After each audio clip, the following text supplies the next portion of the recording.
سلام كمي تعلو كبرات تخطاتلتي فنوا ار تي في نلومي سولوس 10 شمونت تقمت فرق معلتن فرق عن استلاله وحفشاو زينا ومستنادو حيزنا لكم قريبنا لنا نمكتتالكم بخبر زعدم تصفالت مبرحتو بقنت بتاعتو دما فيلم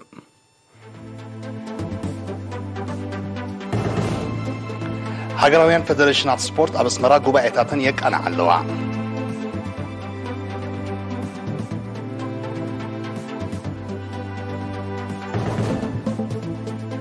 اب بارنتو ام مكتتالن مقتصارن ساغمتي بالا عزته كره سلطنات واهيبو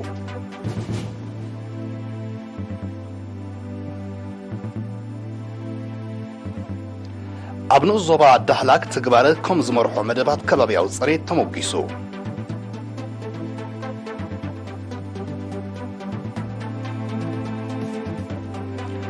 أستراليا معرباوي يورساليم رئيس كتما إسرائيل كتكون كرمي 4 عامات نزهبت تدقف سريزاتو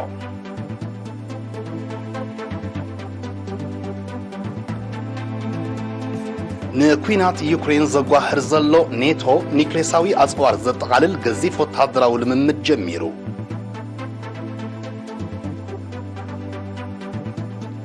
منقست إيران قبل على أوروبا أو حبرت نايمل سقب السقمتي كم زوستد أتنكيغو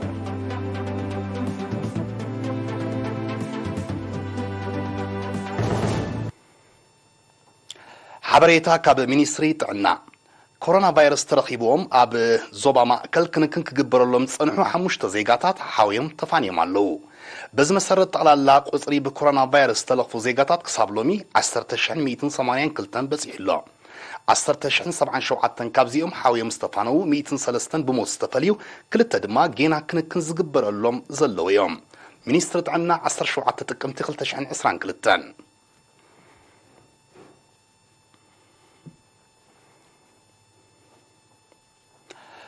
كوميشن بحلن سبورتن إيرترا حيال ودابي نعبيت سبورت تحت زبل تيما كابتمال 10 تقمت جميرو أبصرح نايت أنحا هاجراويان فدريشنات سبورت قبايتات أبس مرايك أنا علو أما فتنا يتي بهاجراو فدريشن كعصة مربب فلمو بفدريشن بادمنتن زغط على مدب كوميشنر بحلن سبورتن أمباسادر زمرة تخلب زسمعو على علامات قبايتات نا 4 عامات نطفتات نفس وكف فدريشن بمقمقام نمز أي معبال سبورت زحجزن ذهبت من حسابات منج أو كم زخونة قليسو اب كوميشن بحلن سبورتن حلافي مكتتال نطفتات كوميتيتات أولمبيك بارا أولمبيكن هاجراويان فدريشناتن كولونيل سولومون سين بجيدو عمي كونتاو قمقام بمكياد نايمزا مدبات نمسال تقاباتي أبركتهم كعززو تلابيو تساتفتي ببريزدنتاتن حلفتي فاينانسن كلتين فدريشنات أبزغ عربت أبات تتقبر تكنيكاون فاينانساون أبات دحرزة كايد وزته حدش وطنات نتقبار بمصداق قبايم زازيمهم بزي كازي أمرات إيد كوميتا مرجعة نحفشاو أكايدان ممرحيتاتن كمون زتاعتاتو حدش أقبابات قبايتاتن مرجعتاتن زملكت زرزراوي مبرهي قريبون تزتيلون أموداتا أمريحنت نصنحو ناي أبركتون مسغانان ورقة مسكر تعديلو بفدريشنات كعصة مرببن بادمنتنن زجمرة قبايتات فدريشنات سبورت لومي 10 شمونت تقمتي بناي فدريشنات تينس صدقان بايتان كتسئلو الله أبز حلفة قدام السنبت أبصاوا أب مللاين معقابن بحلاو ورشان مننتن زقل سمينار توحيبو وكيل إرينا موسى كيدا نب ملكعت أبصاب نزد على وتحسطو قرمسكال قرز جهر كاربايو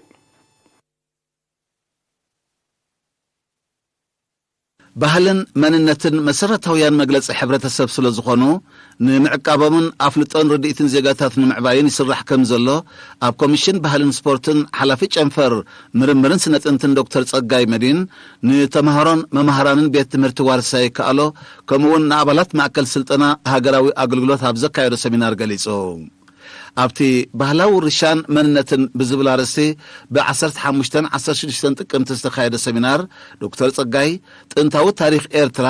ኣብ ዙርያ ነዊሕን ዝተወሳሰበን መዋእላት ዝሕቆፍ ንጂኦ ስትራቴጂካዊ ኣቀማምጣ ውሽጣዊ መሬታዊ ሓድነታ መልክዕ ቅርፂ መሬታን ኣቃውማ ሕብረተሰብን ካልእን كون زجبر مخانو بمجلاس أوشت زي مسرح موكسين يستفعل لي مواءلات تاريخ ودسب كوينو خمزلو أرديو كبرتات قرستات بهيلات حسابات ابنتات ياتاتات وقعتات بعالات حقتات صونصويات ታሪኻትን ጥበባትን መግለጽን መለለይን ባህላዊ ርሻ መንነት ናይ ሓደ ሕብረተሰብ ምዃኖም ዝተቐሰ ዶክተር ጸጋይ መዲን ኣብ ገማገም ቀይሕ ባሕሪ ኤርትራ ክሳብ 125,000 ዓመታት ዘቑፅር ኣሰር ወዲ ሰብ ከም ዝተረኽበ ካብ 5,000 ክሳብ 2,000 ቅድሚ ልደተ ክርስቶስ ዝርግሐት ዘለዎም ናይ ኣኻውሕ ቅብእታትን ውቕሮታትን ድማ ኣብ ከባቢታት ዓዲ ቀይሕ ጾሮና ማይ ዓይኒ ጋላነፍሒ ናቕፋ ቅሮራ ኣስማጥ ማዕበለን ካልኦትን ከም ዝተረኽቡ ኣረድዩ መኸተ ኣንጻር ወረራትን ጭኮናን ካብ ወለድን ናብ ወለዶ እናተወራረሰ ዝመፀ ፍሉይ መለለይ ህዝቢ ኤርትራ እዩ ዝበለ ዶክተር ጸጋይ ኣብዚ ዝሕብን ናይ መኸተ ታሪኽ መሪሕ ተራ ዝነበሮም ሓርበኛታት መወከሲ ጀግንነት ህዝቢ ኤርትራ ምዃኖም ብምጥቃስ ነዊሕን ቁኑዕን ቃልሲ ዝወለዶም ሓድነት መኸተ መስዋዕትነትን ርእስኻ ምኽኣልን ዝብሉ ክብርታት ክሰርፁ ከም ዝኽኣሉ እውን ገሊፆ ናብ ዝተፈላለየ ሃገራት ዝገዓዙ ባህላዊ ርሻታት ከም ዘለውናን ንምምላሶም ጻዕሪ ከም ዝሓተትን ጠቒሱ ድማ ወለዶታት ባህሎምን መንነቶምን ብዝግባእ ኣለልዮም ክዕቅቡን ክስንዱን ዜግነታዊ ሓላፍነት ከም ዘለዎም ብምሕባር መንነትና ባህልናን ታሪኽናን ንምብራዝ ዝካየዱ ዝተፈላለዩ ፈተናታት ብልዑል ንቕሓት ክንከቱ ተላብዩ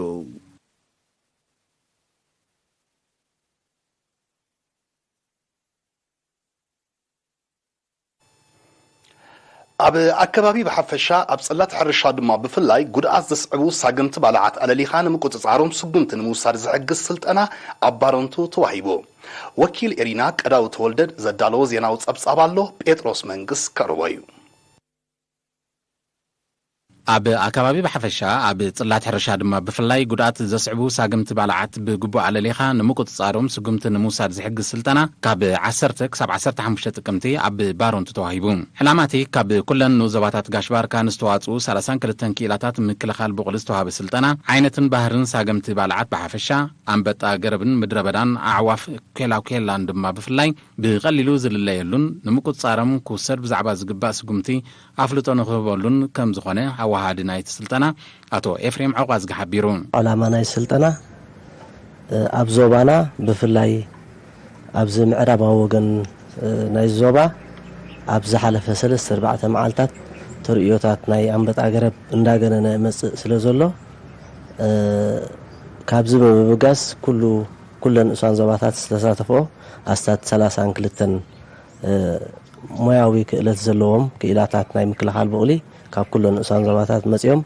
ነዚ ስልጠና እዚ ከም ዝቆስሙ ተገይሩ ማለት እዩ السلطنة ኣብ ዓይነትን ባህርን ሳገምቲ ባልዓት ኣገባብ መጽናዕትን ምትሕላፍ ሓበሬታን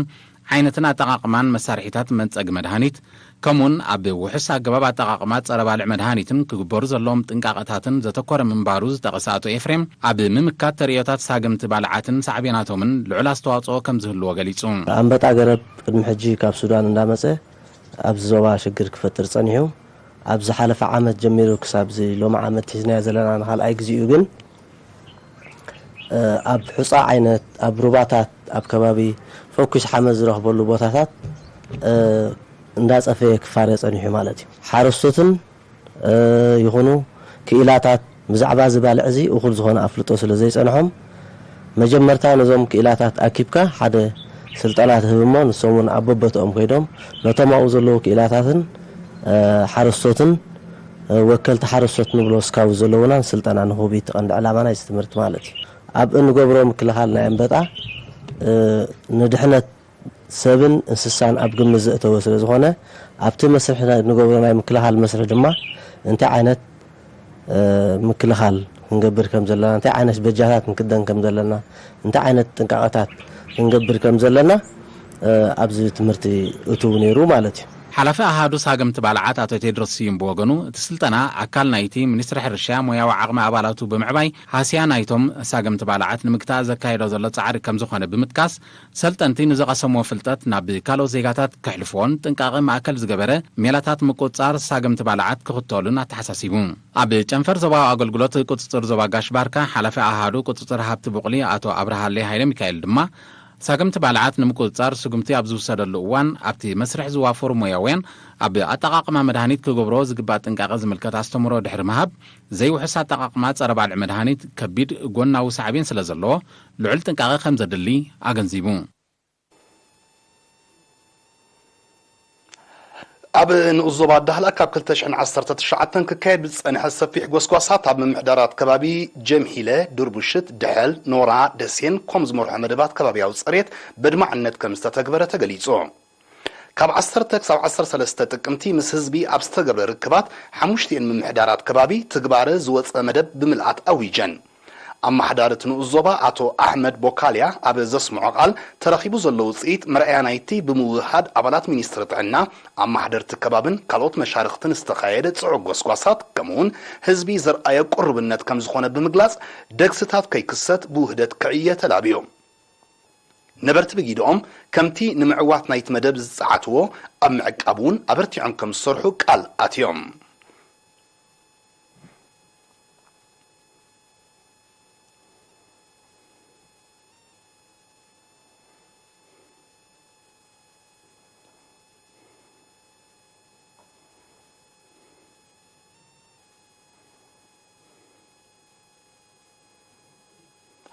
كبرات تعذبتنا السبب أخبار زينة تعطيه مكتالكم كتقصلوا ودقيمنا بخبرنا عدم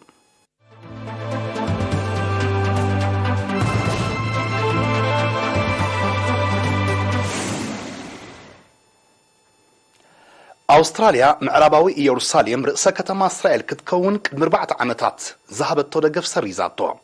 ሚኒስትር ጉዳያት ወፃኢ ኣውስትራልያ ፔኒ ዋንግ እቲ ጉዳይ ኣብ መንጎ እስራኤልን ፍልስጤምን ብዝካየድ ዘተ ጥራይ ከም ዝውሰን ብምሕባር ቀዳማይ ሚኒስትር ነበር ስኮት ማሪሰን ዘሕለፈ ውሳኔ ተቐባልነት ከም ዘይብሉ ኣፍሊጣ መንግስቲ ኣውስትራልያ ኣብ 2018 ዘሕለፈ ውሳኔ ንፍታሕ ክልተ ሃገራት ዝጎስን ንግጭት እስራኤልን ፍልስጤምን ዘጋደድን ምንባሪያ ሚኒስትር ፔኒ ዋንግ ወቂሳ ኣውስትራልያ ነተቀዲሙ ዝሓለፈ ውሳነ ምቅልባሳ ምስ እስራኤል ንዘለዋ ዲፕሎማሲያዊ ዝምድና ባዕልቷ ዝጸሉ ከም ዘይኮነ ሚኒስትር ጉዳያት ወፃኢ ፔኒ ዋንግ ብተወሳኺ ገሊጻላ ቀዳማይ ሚኒስትር ኣውስትራልያ ዝነበረ ስኮት ማሪሰን ምዕራባዊ ኢየሩሳሌም ርእሰ ከተማ እስራኤል ክትከውን ብምድጋፍ ኤምባሲ ሃገሩ ናብታ ከተማ ክግዕዝ ምውሳኑ ይዝከር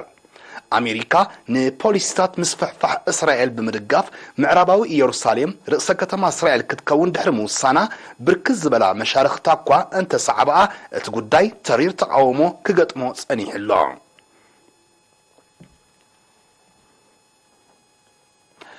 ንኩናት ዩክሬን ዘጓህር ዘሎ ኪዳን ሰሜን አትላንቲክ ኔቶ ተማል 17 ጥቅምቲ ኒክሌሳዊ ኣጽዋር ዘጠቃልል ገዚፍ ወተሃደራዊ ልምምድ ጀሚሩ እዚ ኣብ ሰሜናዊ ምዕራብ ኤውሮጳ ዝካየድ ዘሎን ክሳዕ መወዳእታ ናይ ዝወርሒ ዝቕጽልን ልምምድ ወተሃደራዊ ዝምድና ኣባላት ንምድንፋዕ ምዃኑ እኳ ይግለጽ እንተሎ ናብ ሩስያ ዝቐንዐ መልእኽቲ ንምትሕልላፍ ዝተወደበ ምዃኑ ግና ወተሃደራውያን ተንተንቲ ይእምቱ ኣብዚ ኣስታት 1000 ኪሎሜትር ካብ ዶብ ሩስያ ርሒቑ ዝካየድ ዘሎ ልምምድ ኒውክሌር ክዋረደለን ዝኽእል ደብደብቲ ነፈርቲ ኣሜሪካ ይሳተፋ ምህላውን ተገሊጹ እቲ ልምምድ ሩስያ ተመሳሳሊ ስጉምቲ ክትወስድ ዝደፋፍእ ብምዃኑ ነቲ ምስ ኔቶ ተፈጢሩ ዘሎ ምትፍናን ከኽርሮ ከም ዝኽእል ይእመት በአሜሪካ ዝምራሕ ኔቶ ኩናት ዩክሬን በሰላም ንምፍታሕ ኣብ ክንዲ ዝጽዕር ነቲ ጉዳይ መሊሱ ዘጋደድ ወተሃደራዊ ንጥፈታት ከካይድ ምጽንሖም ጸብጻባት ይረድኦም ኩናት ዩክሬን ኣብ መንጎ ሩስያን ኔቶን ቀጥታዊ ወተሃደራዊ ረጽምን ከየስዕብ ሓያሎ ተንተንቲ ስጋኣቶም ክገልጹ ጸኒሖም ኣለዉ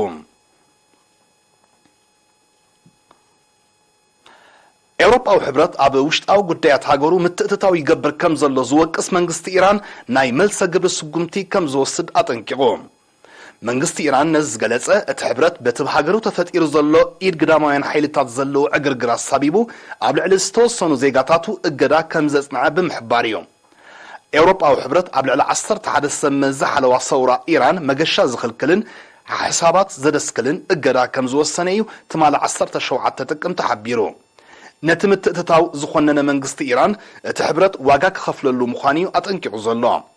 ኣብ ኢራን ተፈጢሩ ዘሎ ብቐትለት ሓንቲ ኢራናዊት መንእሰይ ከም ዝተበገሰ ዝግለጽ ዕግርግርን ግጭትን ኢድ ሃገራት ምዕራብ ከም ዘለዎ መንግስቲ ኢራን ኣቐዲሙ ምግላጹ ይዝከር ሃገራት ምዕራብ ንሃገሩ ንምድኻም ነቲ ጉዳይ መሊሰን የጓህርኦ ብምህላውን እዩ መንግስቲ ኢራን ክወቅስ ጸኒሑ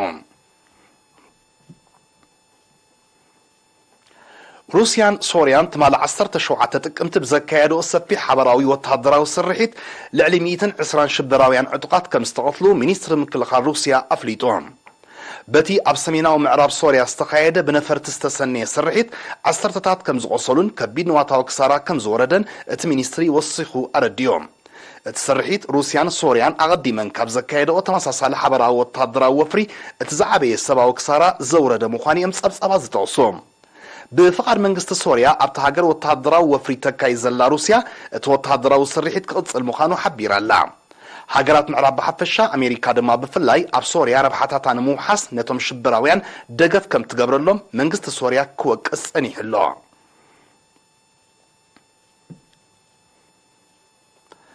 أب جرمن تخصيتو بزلو حسرة ساعتن لعلمة أنزق بابن حيالو تكالات عنا نايمعز أو حدقا كان سلالوان كم زغل مينيستر عنا تهاجر كارل لاوترباخ أتنكيقوم بركت زبالات تكالات عنا درو فاينانساو كلولاو أقات إيمون كم زلو استغاسة مينيستر كارل قلتوف دقف مزاي قبر اتسقلات بخبير كهيسا سقاتو قليس اللوم أبتهاجر تخصيتو زلو حسرة ساعتن قطباو الزقبابن أبحاتير أوان زفتح كم زي مسل استغاسوس أبصابات أبستفلالي تسقلاتات تفتير زلو تسقامات مليسو كعرق كم زغلي أمتوم تسقام قبل على يوكرين دحرت صدقة أجدا كم ساعة استغاسو زيغات الجرمن تأجدا كل على تساوعيد كأربوص أني حمالو إذا خمزيلن كله العلميتنا 40 شحن برتي كتما باريس فرنسا أبهاجرهم تخصيتو زلو حسرة عزز عبو كلولاو مفتح كركبو تصوع سلامة وسلفي تمال 10 شوعات تتكم تكايدو كم زوعلو تقليصهم سرعتنياتات تكالات ندادي فرنسا تفتير زلو تسقم المفتح زتصوع سراح نايمو قرات أدما يكايدو كم زلو يفلت أبهاجرات أوروبا تخصيتو زلو حسرة ساعات أبزو وقتي قري مليسو كعرق كم زغل يأمات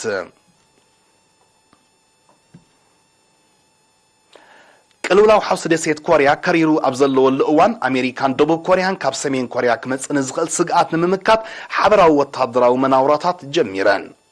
أبزت مال 10 شوعات تتكم تستجمرن نسومون زغل صل الممت أشعت وتهدراتن بركز بلا أصوارن يساتف كمزلو تقليصوم نتل ممزخون نتسمين كوريا ترير زبالتو ملسا قبري كم تهبلو أتنكي غلا بزدما كلولاو حوس ديسيت كوريا كالا أنفت كحس كمزغل وتهدراويان تنتنتي أمتوم أمريكان دوبوب كوريان أبزع متزين خلايق زي حبراو وتهدراو لممر يكايدا مهلاوان ستعصوص أبصابات اتي تختاقي وتهدراو نطفتات سمين كوريا فتالي نيوكليس كتكايد زدفات مخانو يردوم نحبراوي وتهدراو نطفتات أمريكان دوبوب كوريان كتك أوام صنحت سمين كوريا أبزع متزي دوب سجر زركبو حيالو ميسايلات كم زفتنت يقلت زيناتات نمززام أرست زينا كدقملكم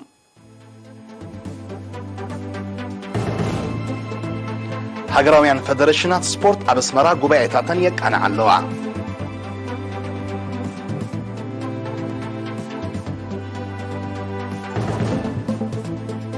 أب بارنتو أم كتتالن مقدس أرن ساقم تبال عزة وكرة سلطنات وهيبو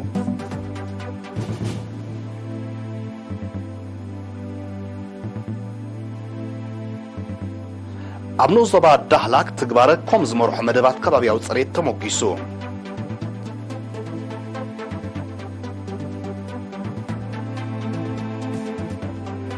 أستراليا معرباو إيروساليم رئيسة كتما إسرائيل كتكون قدم 4 عامات نزهبتو دقف سريزاتو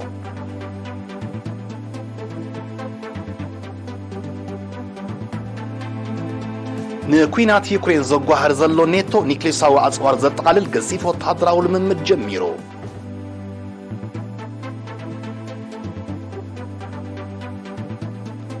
منغست إيران قبل علي أوروبا أو حبرت ناي ملسا قبري سقومتي كم زوصد أتنكيو